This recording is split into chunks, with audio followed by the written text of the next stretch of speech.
Ang ilang Sparkle Stars may inihanda ng surprise para mapasaya ang kanilang mga ilaw ng tahanan for Mother's Day. Narito ang aking chika. Simple and straightforward, pero definitely meaningful ang plano ni Heath Hornales para sa kanyang mom this Sunday. Simpleng kain and then chill with my mom and then mag-invite po ng mga relatives and all the other moms po. And ma, treat kita shopping para masaya. Instant fam gathering din ang Mother's Day para kina Caprice Cayetano at Marco Massa. Sineselebrate po namin yung Mother's Day nang sama-sama po kami, simpleng kain lang po sa labas or bonding po kahit papano kasama yung buong family. Minsan po yung gift po namin na family, isa na lang po yun. Simpleng kainan.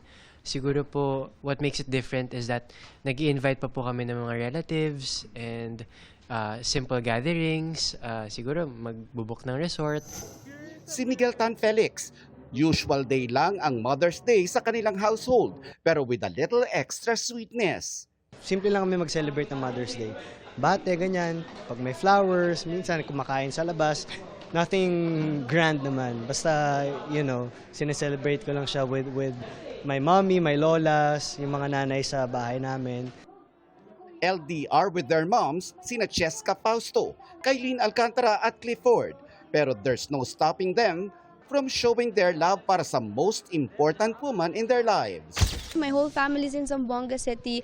I think, video call kami ng mom ko. And I would just, mag-video call kami. I would greet her a happy Mother's Day. And of course, I would treat her. I would tell her na, okay, go out to dinner, ganyan. And I would send her flowers lang through my sister. So kahit malayo kami. Padala po ng flowers kay mama.